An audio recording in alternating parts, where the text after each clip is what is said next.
name's Claire Brown. I am the head of projects here at Birchal, and I'm delighted today to be joined by the executive chairman of Lion Hydrogen, Brendan James. Green Hydrogen is a early market commercial scale green hydrogen production company. And in today's webinar, we're going to be talking a little bit about their upcoming investment opportunity for about 15 or 20 minutes. And then we are going to be opening it up to a Q&A session as well. Before we begin with all that, I would like to acknowledge the traditional owners of the land of which I'm beaming in from. So I'd like to acknowledge the Wurundjeri people of the Kulin Nation down here in Melbourne, and I pay my respects to their elders past, present and future. And Brendan, you're joining us from up in Canberra. Yes, thank you very much, Claire. So as we're going through today's webinar, if you do have a question, a bit of Zoom etiquette, please put your question in the Q&A box down the bottom. I believe there's the ability to upvote the questions that you'd like answered first. So once we get through the presentation, we'll go through those questions and answers in a nice and orderly fashion. If you've just joined us, it's always lovely to know where everyone is from. So you can use the chat function to say hello and tune in from where you are. If you're having any auditory issues, any video issues, if you can't see something or if you have to hop off, please send me a little comment in the note. And we will be recording today's session as well, so you can receive a recording afterwards. So without further ado, I'll pass over to Brendan to tell us all about Lion Hydrogen and what you have planned for the future. Thanks very much, Claire. I might start by going through a brief presentation, if that's okay. So I might share this screen.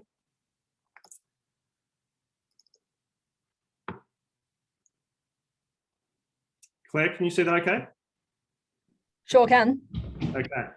Well, thank you very much for hosting us here today. I think it's fair to say we've been really overwhelmed by the feedback we've received by going to a crowdfund.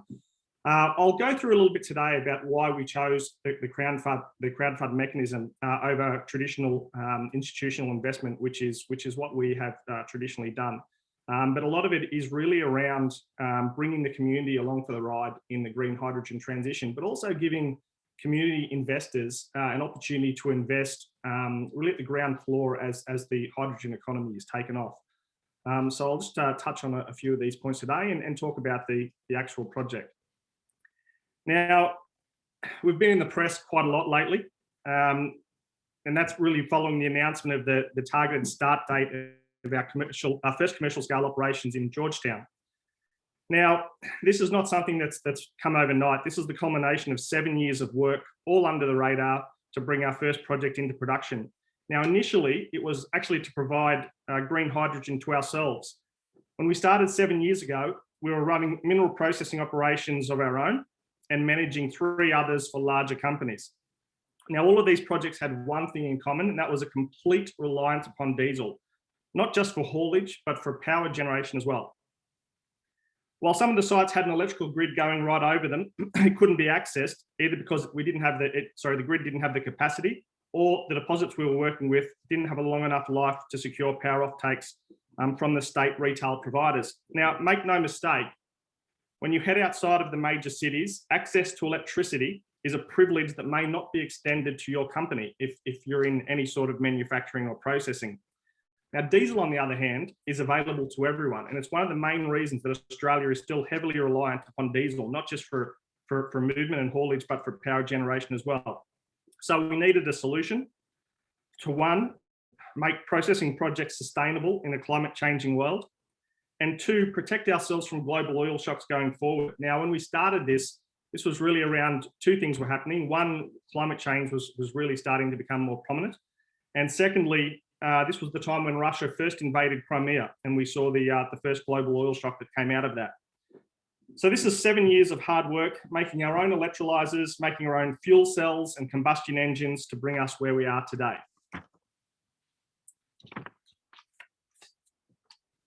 Now, last year, we sold our last mineral processing projects to focus on hydrogen production solely.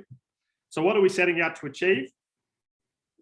Well, Lion Hydrogen is aiming to deliver early market, commercial scale, green hydrogen for diesel replacement in Australia. And I'll touch on green hydrogen in a minute and exactly what that means.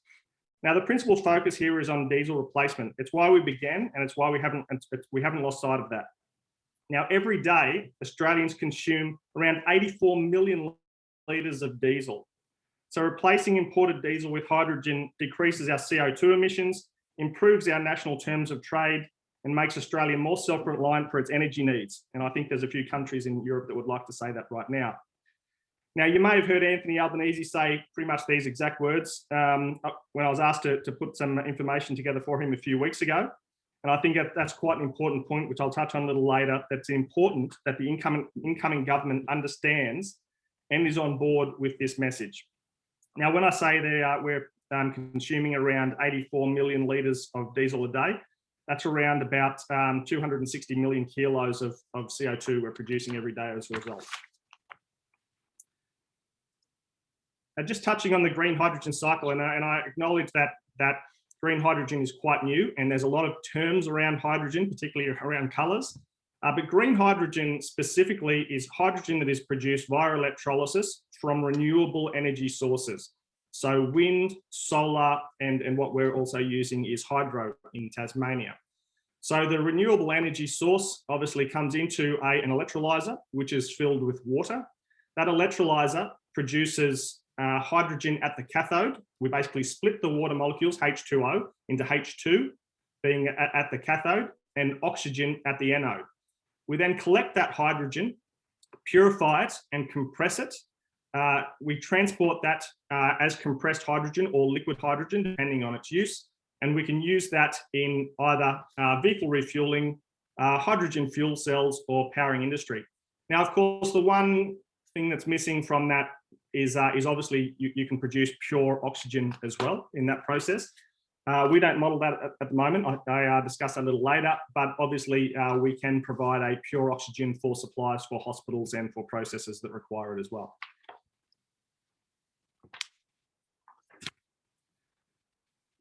So how are we achieving this? Well, put simply, we've applied our knowledge and expertise from large-scale base metal design, construction, commissioning, operation, and optimization to low-cost hydrogen energy design, production, and distribution. Now, it's important to note we're moving forward now. We're prepared to be one of the first commercial-scale green hydrogen producers in Australia.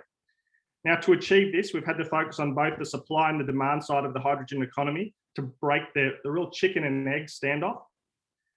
And in order to facilitate this, we're advancing hydrogen technology both across production and demand. We're aiming to produce green hydrogen made in Australia by Australians for Australian domestic consumption. In terms of our strategy, Line Hydrogen aims to be one of the first commercial scale green hydrogen producers in Australia. Now, we're targeting starting early next year at around 1.5 tonnes a day, aiming to grow to 53 tonnes per day within 10 years. And this is the equivalent of being able to power 1,044 heavy B-double truck vehicles or 155,000 cars. And that's just from the projects that we have on our books today. An important part of this is co-location with renewables, which is quite important to our strategy. And here we've found a great friend and partner in Climate Capital. We also remain focused to research and development. We are developing a very low cost, low NOx clean hydrogen combustion engine, which I'll touch on a little later. And we're working with QUT and industrial partners advancing hydrogen electrolyser design to improve efficiencies and operational flexibility. So realising our vision, first off, and announced a few weeks ago, is the Georgetown Project. Now, this is a multi-stage development in Tasmania, targeting domestic diesel replacement and at a later stage, gas blending. That gas blending, I should say, actually could be brought forward with some of the opportunities we've been seeing coming up this week. Our second venture will be aimed at the southeast Queensland, initiating a 10 megawatt project located in Toowoomba and aiming to be commissioned at around 4.4 tonnes of hydrogen per day, rising to 19.4 tonnes per day, powered by solar and green credit power, excuse me. These projects aim to utilise the establishment of a heavy vehicle fleet of hydrogen-powered trucks and buses, and all of this backed by renewable energy, including co-location and expansion with renewable power opportunities. So just touching on the first project, which obviously we've received quite a lot of press for in the last few weeks, is the Georgetown Project in Belle Bay. Now, I've been building projects for most of my adult life and nearly all of those have ended up being in the desert in both Australia and overseas. So I can tell you it's very nice to be building a project in Georgetown in Belle Bay, right up the north of Tasmania. This has to be one of the nicest places in the world, in my opinion. It's a really wonderful place, a good community, and a great place to build a project. The project is co-located with the Belle Bay Solar Farm in Georgetown, and it's located 60 kilometres north of Launceston, or about 240 kilometres north of Hobart. Now, I know a lot of you are considering investing, and I would certainly hope that if you invest in the company, you come down to the area and come up and have a look at the project in Belle Bay. It's well worth a visit. In terms of the project, it'll be co-located on 10 hectares of land that's owned by Climate Capital for up to 7.9 megawatts of behind-the-meter DC power. Climate Capital also have an option over an adjacent 30 hectares that will allow the project to scale up to 40 megawatts in the coming years. The hydrogen project plant is targeted to be built in the red area of this site. I'll just zoom in quickly on that. So we're building the operation, allowing ourselves the footprint to expand to the west, which is this location. Now, the footprint of the first layout or the first design is not as tight as I would like, but we have to recognise that these operations are new to Australian regulatory bodies. So it's initially quite spread out in order to overcome what we can see as potential challenges, which we've learned from small scale applications to date. And those challenges are not operational challenges. It's just in the requirements as we go through the regulatory bodies in terms of setback between individual units while these processes are quite new.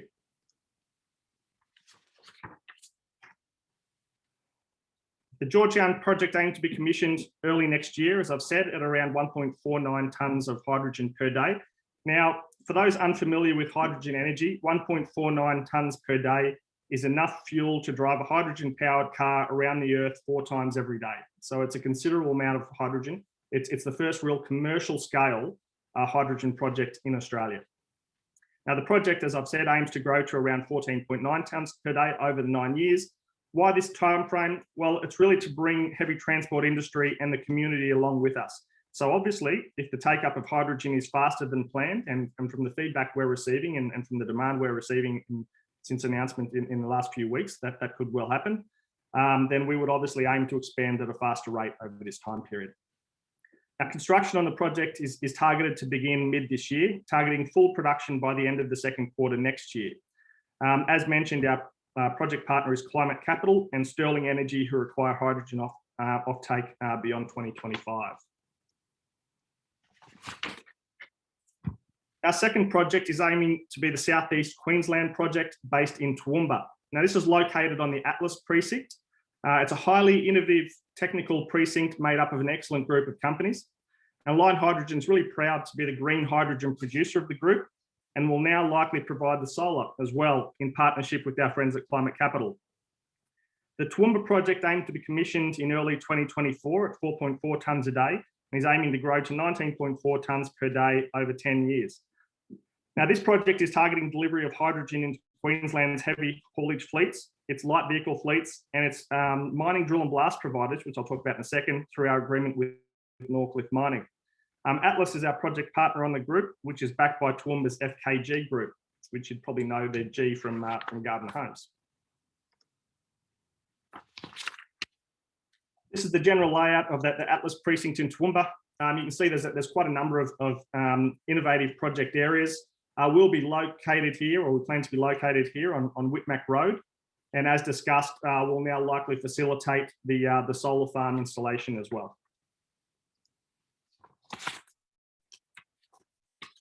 Now, of course, there's no point making green hydrogen if there's nowhere for it to go. The successful take-up of hydrogen requires development of a demand side in conjunction with hydrogen supply. So to accelerate this, Line Hydrogen is aiming to establish a fleet of heavy haulage hydrogen-powered trucks, buses, and light vehicles. Now, these are to be fueled by our own green hydrogen production, operated through a combination of direct leasing to transport companies, which we're already setting up, or operated directly under contract, depending on the preference of the companies we are working with.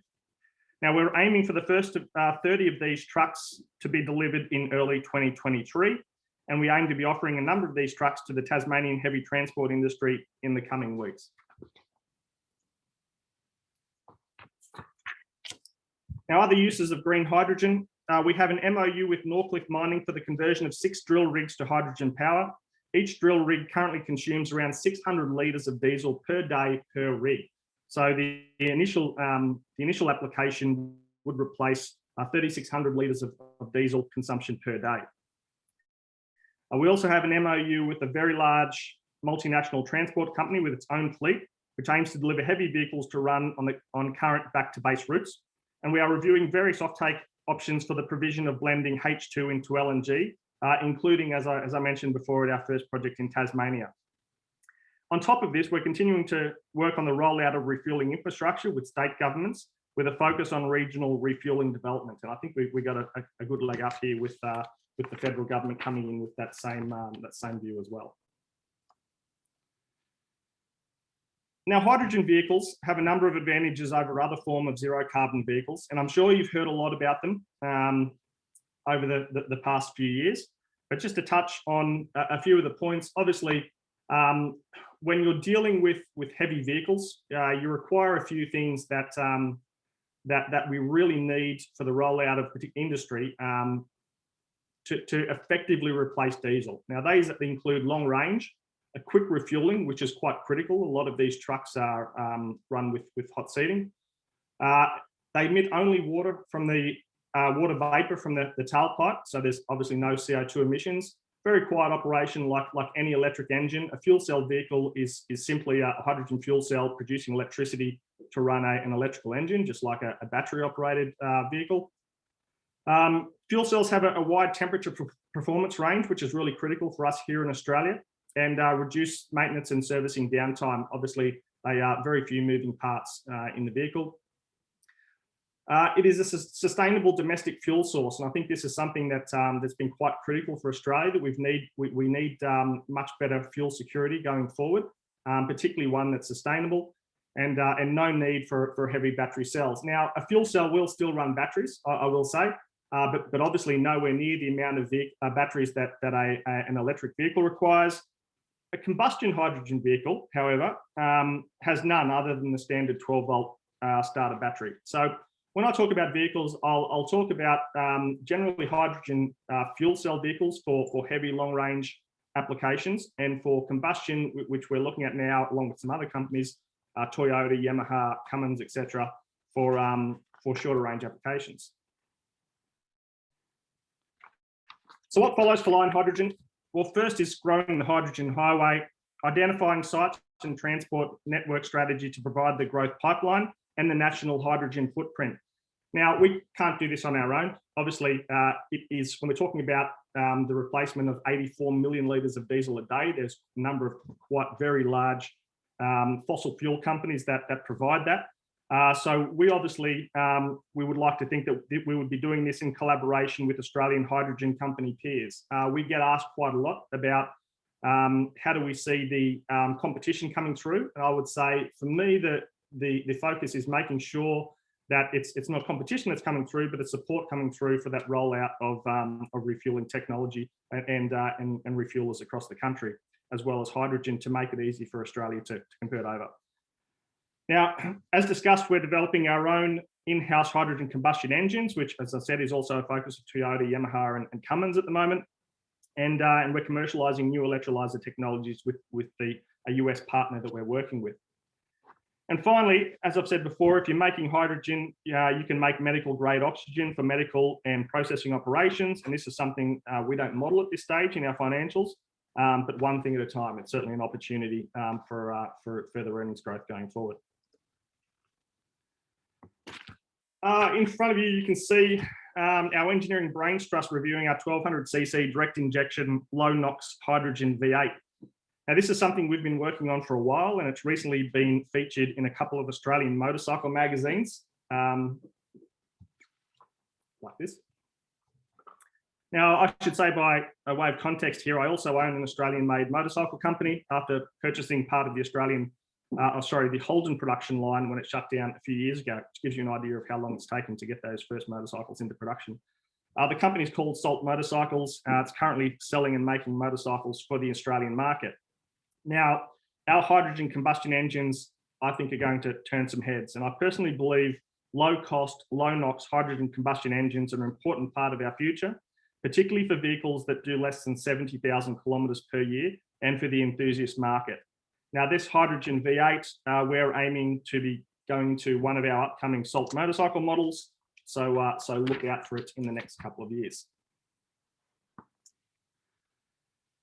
So I guess the question is, why are we starting this now? Well, as John Kerry said, scientists tell us this decade, 2020 to 2030, must be the decade of action. So in our opinion, there's no point waiting until the end of the decade when it's too late. The time to act is now. Of course, in doing this, we've had to consider how hydrogen would be received by the Australian public. A 2021 national survey found 90%, 90% of Australians already support using hydrogen as a fuel. Now, interestingly, support for hydrogen was similar across states and political affiliations, which I don't think you could say for a lot of things in Australia. Now, 75% of Australians believe that climate change is already happening. Now, while many might say, what the hell are the other 25% thinking? But 75% in our politically divided, flat earth, COVID conspiracy world is actually pretty amazing. And you have to think, after the summer that we've just had in Australia and the issues we're still seeing on the North Coast, that number is going up. Now, what a difference a weekend makes. This is something I can tell you I certainly wasn't expecting probably a couple of months ago, but we were asked to provide a lot of information around green hydrogen to both parties, actually, going into the election, as we are obviously one of the leaders in the area. And the Federal Labor Party committed $5 million to the development of our first project in Tasmania. Now, as I said, this is $5 million that we weren't expecting to come in as funding, and it certainly allows us to accelerate the rollout of refueling in vehicles a lot faster than we'd intended. So we're really grateful for that. But I think it's more of an indication that one, I think the government recognises that we are really a leader in this area, and two, that I think we can look at that support going forward as we really champion this area. So on a final note, Line Hydrogen really values community engagement as an important part of the development of the hydrogen industry and the rollout of this new energy source. Now, I think you can talk about what you're going to do, or you can show what you've done in the past, I think is a better way to look at it. Now, if you want to know my approach to project development, I'd invite you to watch an ABC Lateline story, which I know is still on the internet from a decade ago, called Out with FIFO, In with Local, which as a CEO, I changed the culture of a fully fly-in-fly operation to one of almost complete local employment, and really particularly targeting local Indigenous employment, which was extremely successful. As I say, it was really successful. We ended up with a very loyal workforce, a very well-educated workforce in the technology, and a much more prosperous community than the one that we walked into.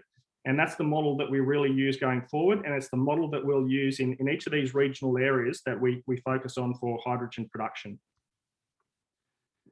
Now, we have a cornerstone investor that came on early on, excuse me, in Perennial Investment. And I'd very much like to thank them for their continued support. And while we welcome further institutional investment, we're really endeavouring to provide an avenue for everyone in the community to invest in the hydrogen economy, which is obviously why we're here today. And finally, we're aiming to list on the ASX via an IPO in the future. And obviously, I've got to be careful on how I talk about that going forward. During the rules around, I guess, crowdfunding. So that's my overview of the company. I'll take off the share and back to you, Claire, for any questions. Fantastic. Thank you so much for such a great presentation. I think it's very clear the roadmap for Line Hydrogen and also the incredible work you've done to date as well. What is really exciting to see is we're having floods of questions coming through, which is absolutely excellent. So everyone, please have a look in the Q&A box down the bottom. I'm going to go through the questions with the most up votes first. So if you do see a question you'd like answered, please do your bit and vote the question you'd like us to address first. And then from there, I'll just go the questions as they've come through. In case we do run out of time today, we've saved all the questions and we will be sending them to the Line Hydrogen team. And we know they'll be able to get back to you with the answers to them very soon. So the first question, who owns the IP for your electrolyzers and process? There's not a lot of new technology in hydrogen electrolysis. It's actually a really old technology. So there's not a lot of IP in the actual electrolysis process. There's IP in each of some of the components around compression and around storage and refueling. And so we work with a number of companies that own the IP in those areas. What we really specialize in is being able to bring that all together and construct a project for lower cost than others can. And the way we do that is obviously we have our in-house engineering, which gives us a significant advantage. And we also are one of the few people that really understand the technology, that also have the experience in 24-hour production and also the running of quite significant fleets. So the name Line Hydrogen actually applies to the fact that it brings it all together. When we started looking at hydrogen and what was missing from the industry, it was actually the linkages between all of the separate components. It was something that no one did particularly well. And it was what our expertise was. So when we looked at how do we name this company, it was really the line that brought it all together, which is why it's actually called Line Hydrogen. Incredible. And the point you just made then, I didn't realize these facilities would be needing to run 24/7, but of course they would to produce all that energy as well. They actually don't have to, but it comes down to, so this is a commercial scale operation. So obviously what we mean is that it's got to be profitable. We're targeting it to be profitable. So each kilo of hydrogen you produce, you need to be able to sell obviously at more than production rate. So to do that, and we are targeting putting hydrogen from the start into the community at diesel equivalent price. So it costs no more to run a truck on hydrogen and on renewable fuel than it costs to run a current diesel truck. So in order to do that, you need to run 24 hours a day to get that efficiency of scale. Yeah, fantastic. And what are you most worried about, or what are the biggest risks to the project? Who are your closest competitors, and what are the barriers to entry for potential competitors? Okay, there's a few there. What do I think the greatest risks are at the moment? Look, nothing longer term, but short term, really short term, like hitting the exact day that we want to start up. I think the COVID shutdown in Shanghai, I think there are componentry that a lot of companies use that come out of China that we could see a delay of a month sort of to start up. I think that's a real risk. I think that's probably the thing that's concerning me most just at the moment. But we're a project development company, so we always really try and hit the target date that we aim for. I think that's probably the key one. In terms of our competitors, I don't have a concern that are there competitors coming through. I think my bigger concern is the other hydrogen projects out there have been slow to get going. And certainly for us, it would be easier if we could get going, we could roll out our hydrogen refueling network in conjunction with others. I think that would make it a lot easier for us to roll the hydrogen fleets out across Australia faster. I think it's yes, I am worried about competitors, but it's not them coming through, it's them not coming through, I think, at the moment. What was the last part of that question? Sorry, Claire?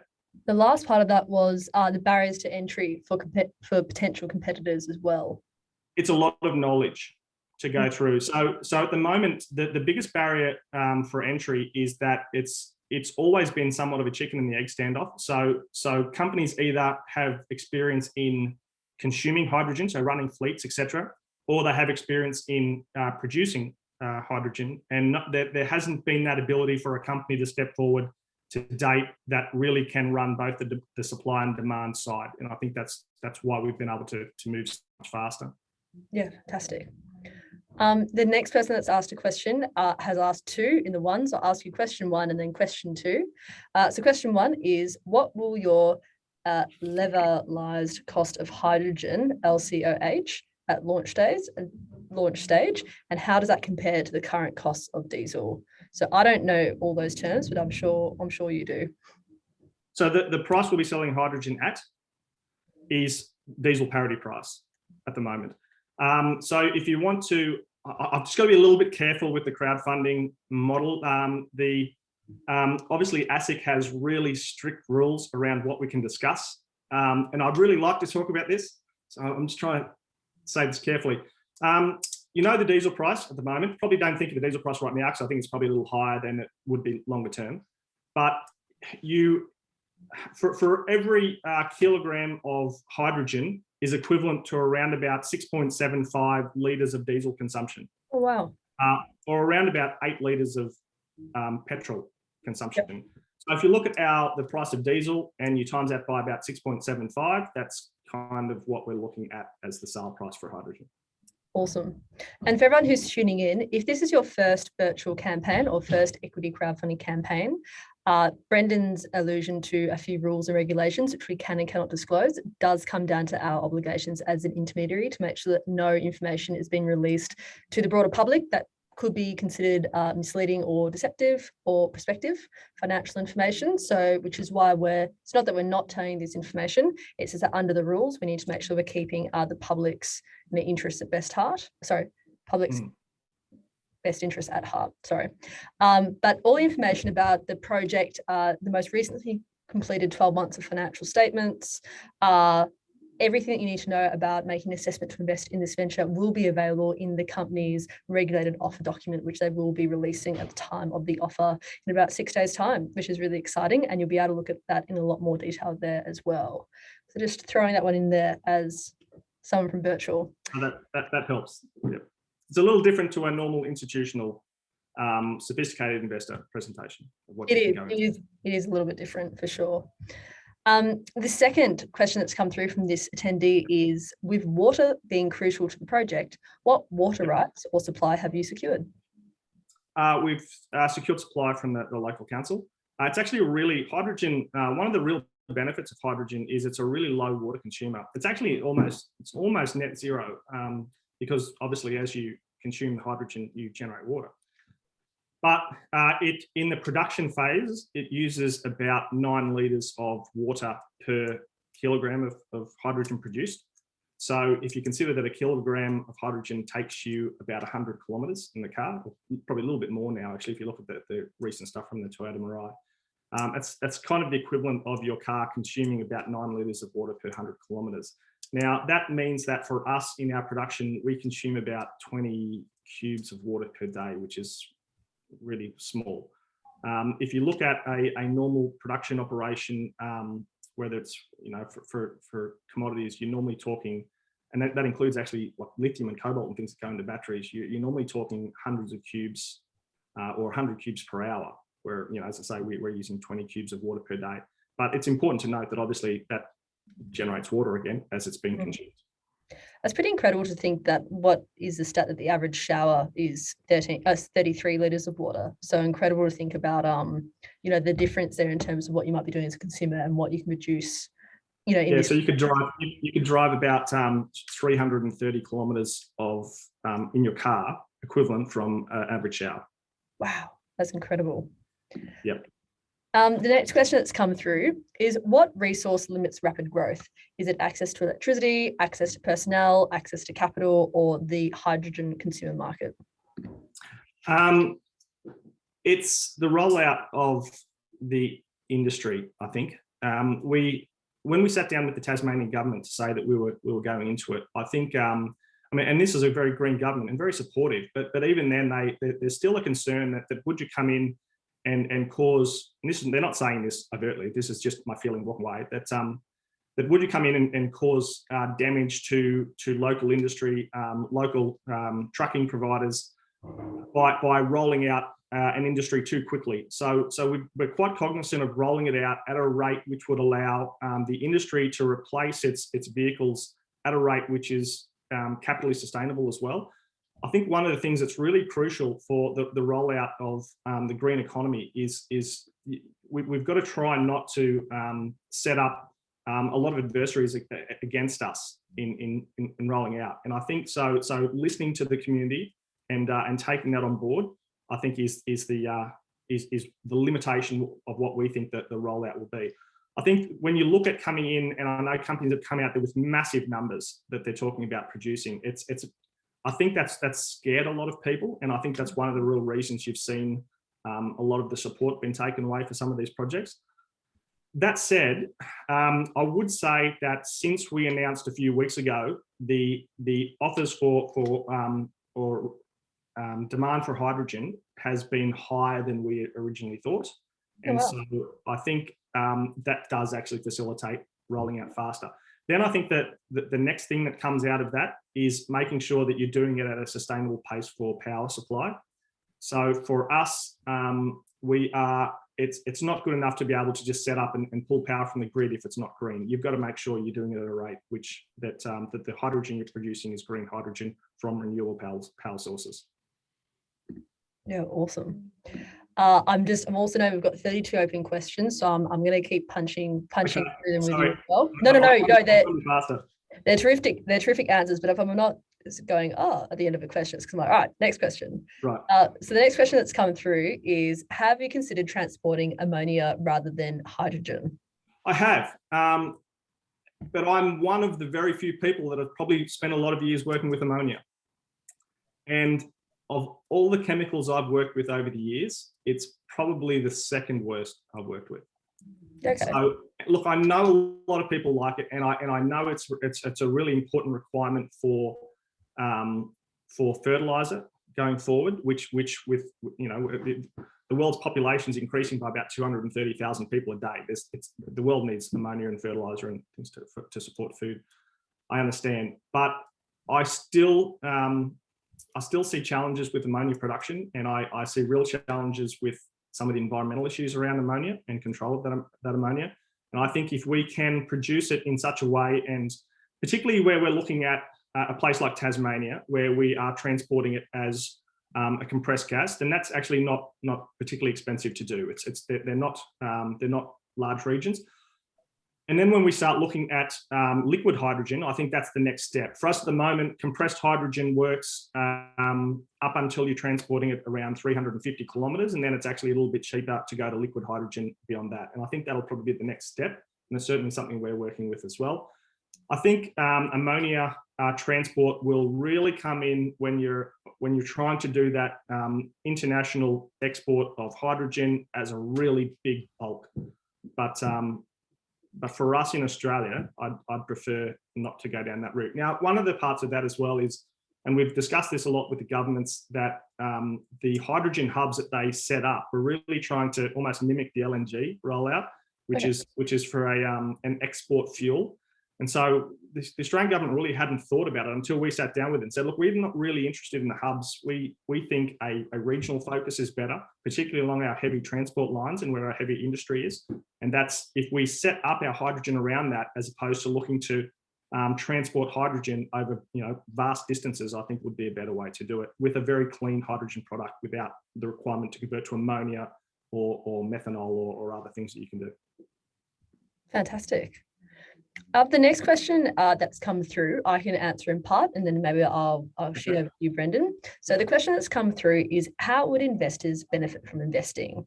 So one thing that I just want to make really clear from the Birchal side, for anyone watching this presentation and looking at and investing in Line Hydrogen, you are investing in a private Australian company through the Birchal campaign, which means you will get fully owned ordinary shares in the company. You will not be able to find Line Hydrogen on the ASX for a little while after you invest in Birchal, because it's not a public company, which means that when you invest in the company, you've got your shares, and then there will be hopefully an exit event at a later date where you can divest, and hopefully the value of your shares has gone up. But of course, please read the risk warning and consider whether this investment is appropriate for you before diving in and investing in the company. Obviously, the goal for the Line Hydrogen team, I know, and for anyone investing, is to achieve a return on investment. However, again, under the crowdsourced funding regulations, we can't give any detail or indication as to what those returns might be, if any. But there are many fantastic benefits to investing in a company like Line Hydrogen, especially in a campaign like this, and to become a fully owned ordinary shareholder. So Brendan, can you tell me a little bit more about benefits that investors might see by investing in the company and joining you on the journey at this, really at the ground floor? Well, there's two sides, but one is the ethical side. I think it's really being a part of the rollout of the green hydrogen industry, which I think is crucially important for Australia. And I know, and I've harped on it. I think unless you've lived in regional and outback Australia, and I've lived, spent a significant amount of my time living in both. The idea that we're going to quite rapidly roll out electricity across Australia is I don't think is realistic. And even if we do, we need a delivered energy source, because a lot of the places that a lot of the industry that sets up is quite transient. So you're not going to set up the extreme capital that goes into that, into setting up the electrical infrastructure for something that, an operation or something that might only be in the place for 5 to 7 years. So Australia needs a deliverable energy source, and I think it really needs a zero CO2 and sustainable energy source going forward. So I think there's the ethical side of that. But secondly, when we set up this company, we are really setting up this company to grow and be one of the leaders in hydrogen production and development going forward. We really see, I guess our ambitions are to be a leading hydrogen energy company. So for us, and this really came from a lot of the feedback we got, was to try and provide an avenue for people to be able to invest at an early stage. So we're offering investments, which you'll see when you get the document coming forward, which is in line with what we offered for our original institutional investor that came in at a very early stage. So it's very early stage in terms of valuation. So obviously we would like to take people's investment beyond that significantly going forward. And look, I mean, from all the projects that you've been articulating, this is a little bit a middle question between the questions. I imagine even if you target, maybe $1 million or a couple $1 million for the crowdsource funding round, you will need a lot more capital to get these projects up and running. And as you mentioned, the crowdsource funding round is a fantastic way to get on the community on board, to get people buying into, this awesome project and the future that you paint for hydrogen. So what are your thoughts around, further capital needs for the company and how you intend to approach that? Well, it's certainly reduced a lot after the Labor Party made their announcement 2 weeks ago. So obviously we've got the $5 million coming from the government. We will have an amount coming through in the Birchal campaign. And realistically, we don't require a lot of additional funding beyond that. We've obviously been working on this and we've sunk quite a few $1 million into this project and development already. So to take us forward, I think we would be looking at, well, it depends how much we raise in this, but we'd probably be looking at about another $3 or $4 million of debt funding, which we work closely with. We have long-term relationships with our current banks that are quite keen to provide that. As I said, particularly now the federal government is stepping in with that funding. I think that de-risks it quite a lot. Fantastic. And I hope as well, for the person that asked the question about why crowdfund and not ASX, that partially answered that question for you. If not, just send us a message. I can actually go in that a little bit more as well, but it's, I mean, the ASX listing is something that we will do. Obviously, we're looking to bring people in here now at this level. When we go to list, we would obviously like to be listing at a higher level than this. But it's really been driven by that feedback that we received. And it came up again. I presented at a conference in Sydney about a month ago, where people were saying, look, they're really thankful that their community is getting an opportunity to invest. And I think that's something that we think is quite important. Fantastic. The next question that's come through, can you tell me what the current costs is to produce 1 litre of hydrogen by green methods? 1 kilo of hydrogen? I'm not sure I'm allowed to say. Claire, you could probably tell me, but am I allowed to touch on the cost to produce? I mean, you can probably give a bit of a ballpark range of what you're targeting as a cost, with no guarantee that that's the cost, but that's what you're aiming for. Yeah, so under $10 a kilo to produce. When you look at, as I said, diesel parity, divide that by 6.75, so you're looking at $1.30 or something per litre equivalent to produce. I think, but sorry, under that. So it's well under $10 a kilo, and obviously that's on startup. Each time we expand, because our fixed costs remain the same, as we expand, then the unit cost of hydrogen goes down. So each time we expand, we reduce the cost of hydrogen, and we're hoping that flows through to through our consumers as well. Fantastic. And I know you touched on this briefly before with the idea of the hubs and how the government had set that up. Is there any scope to export green hydrogen in the future? There is, particularly as a diesel replacement.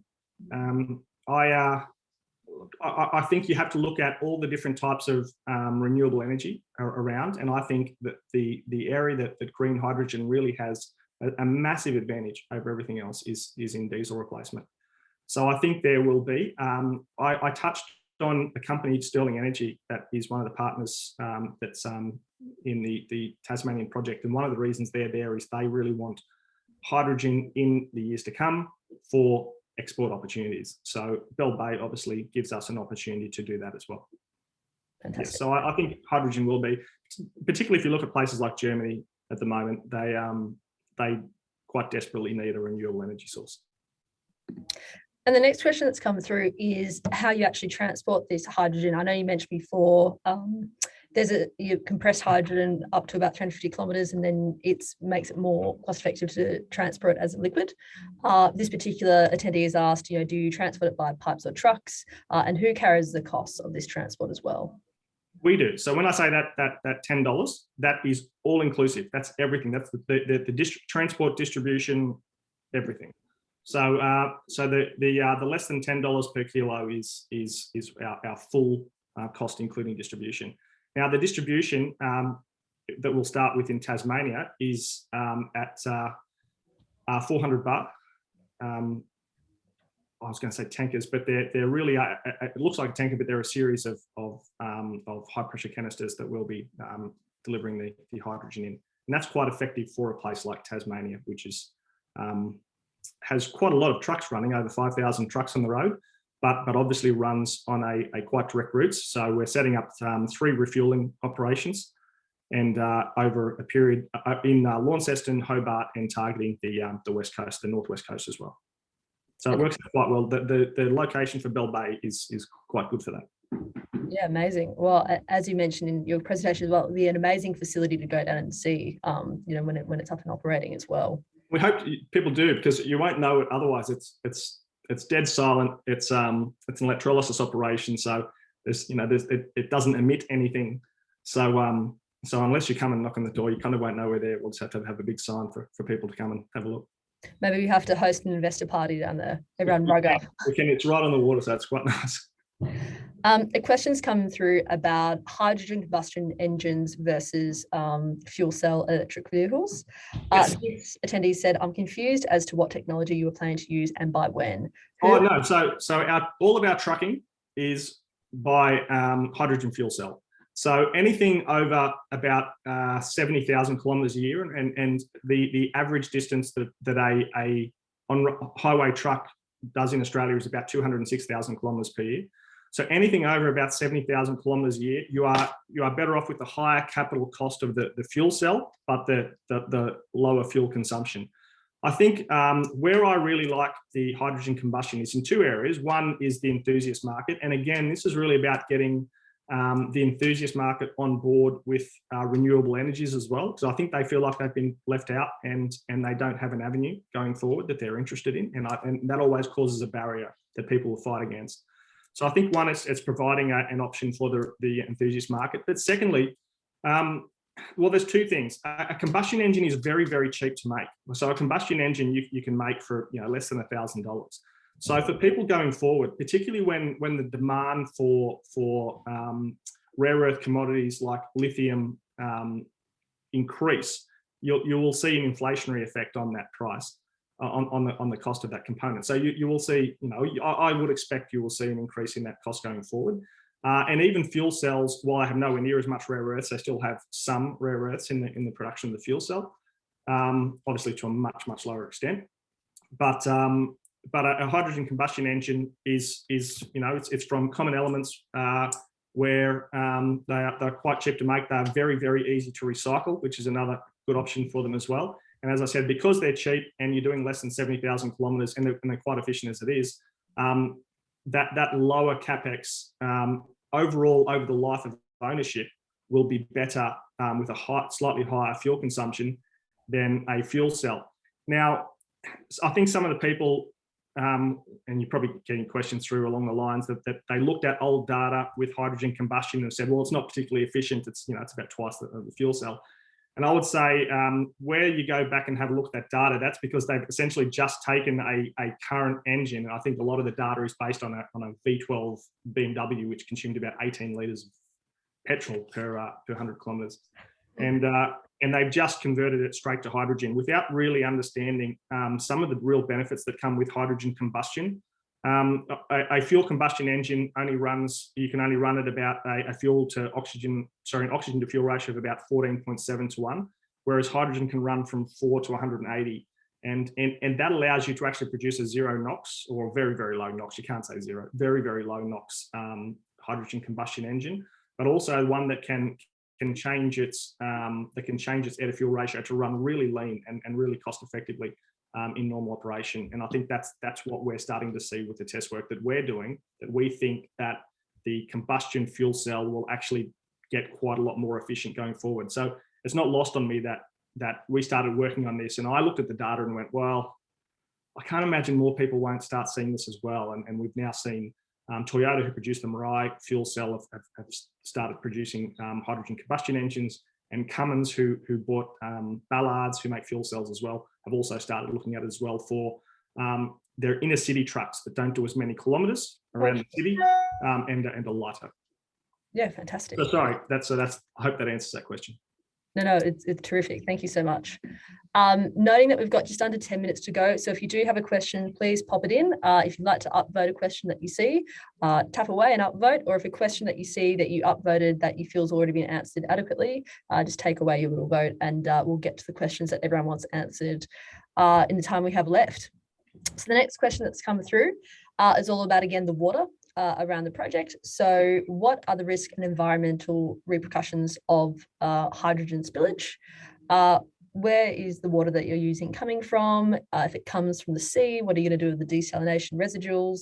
And do you have any projects for large maritime haulage engines? I know there's a bit in there, but all very water-based.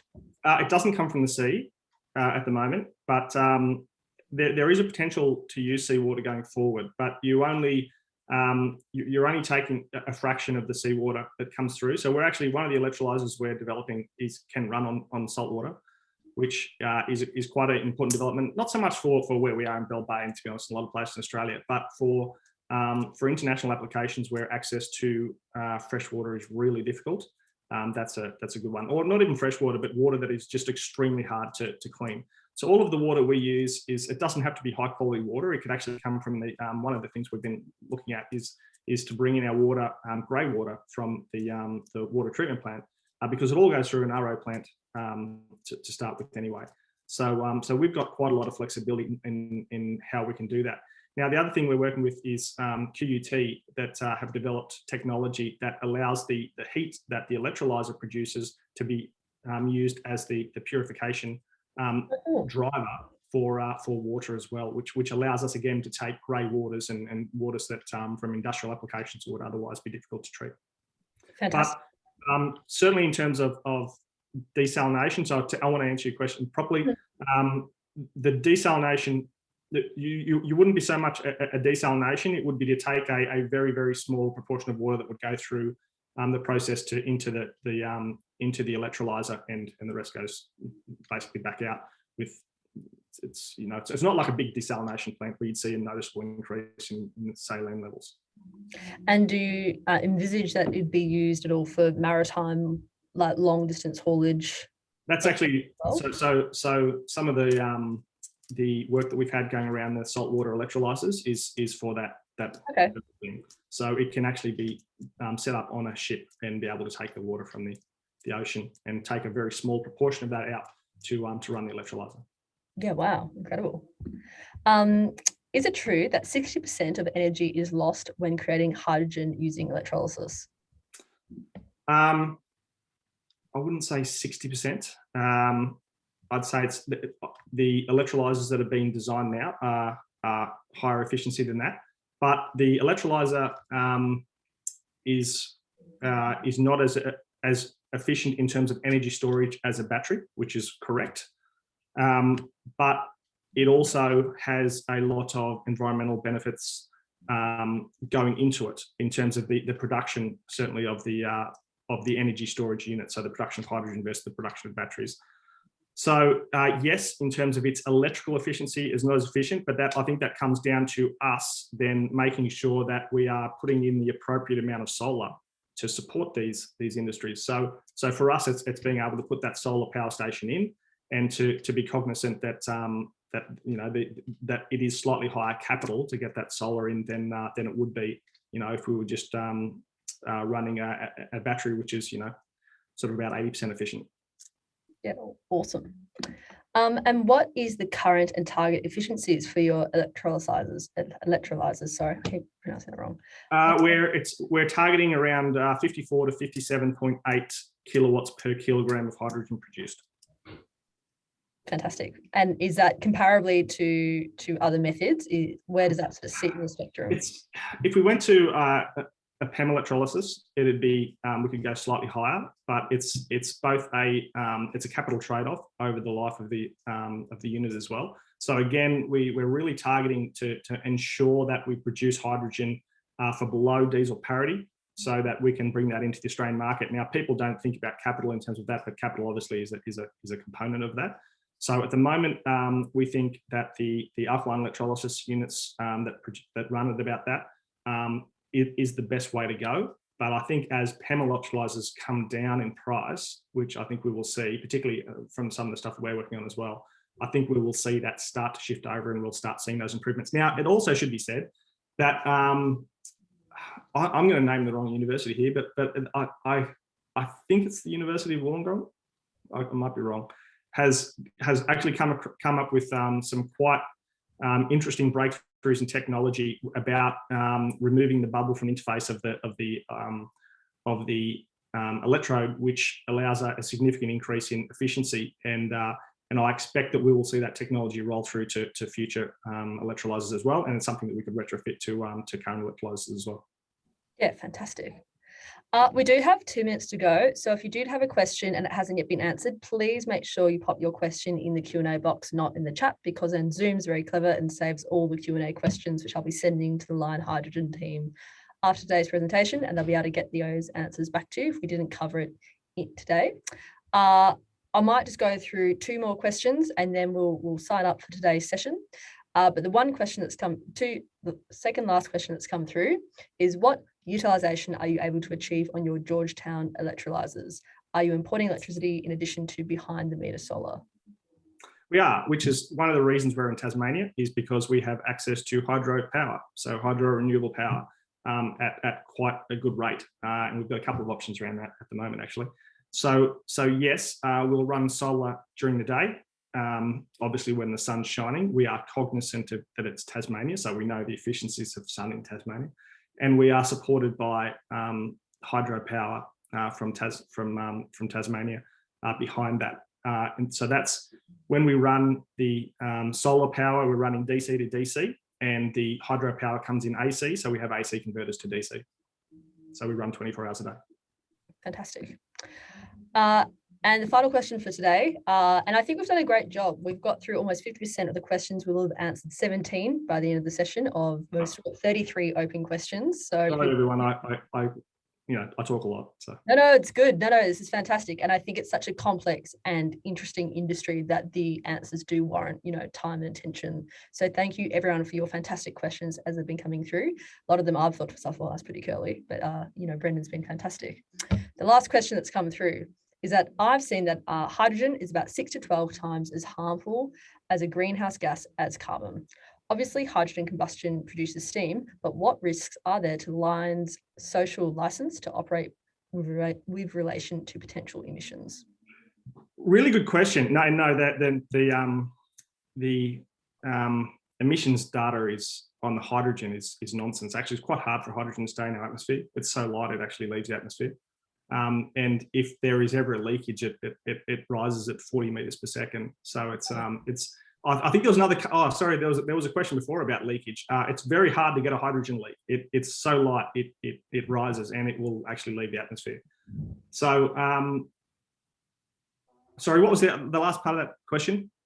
Obviously, hydrogen combustion produces steam, but what risks are there? Yes. So the other part of that is around steam production. So I think, and this is something that we're working with quite a lot in terms of the hydrogen that's produced. I think going forward, you'll find that all the vehicles that run them will need to run condensers, and will store the water and recycle that water.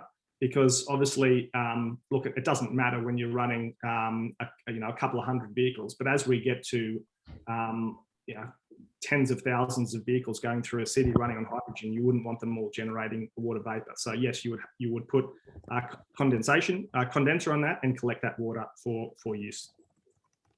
So very good question. We've thought about that quite a lot. So I'm just popping the link in the chat here for everyone to the Line Hydrogen Birchal page. I think that's all we've got time for today with the questions. It's been a fantastic power hour to learn not only about the business and your roadmap for the future, but also go through some incredible questions as well. We had over 170 people sign up for today's session, which was absolutely spectacular. So thank you everyone for your attendance, and thank you for your brilliant questions as well. We do have about 6 days left in the expression of interest campaign for Line Hydrogen. So if you haven't yet expressed interest to invest, please do, which makes sure that you will be the first to know when the offer goes live next week, and you can be one of the first to invest beyond the public. In some previous virtual campaigns, these offers have gone live and they have sold out before they've gone to the public. So if you are interested, or if you'd like to get in touch with the Line Hydrogen team, please express interest. I know they'll be putting in their contact details for you to reach out and ask any questions. Engagement's important. So the more questions you have, the more you'd like to know. I know their team are really interested to help you with that. Of course, if you need any assistance with investing in terms of how to invest through a self-managed super fund, through a company, through a trust as an individual, if you need any assistance with the Birchal platform whatsoever, please reach out to us at Birchal. You can reach out to support@birchal.com, or there's a little chat bot in the bottom right corner of our website. So any issues, we are all here to help you. We all are so excited to have you on board for the journey. And I might pass it over to Brendan to sign off. I just want to thank everyone for coming along and listening to what I've had to say today. Thanks very much for the questions. Look, I know it's a new industry. I know there's a lot of information out there which is not real, so it's kind of hard to negotiate.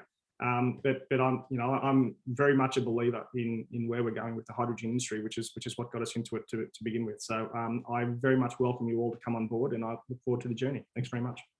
Thanks so much. Enjoy your afternoon, everyone. Thank you. Bye. Bye.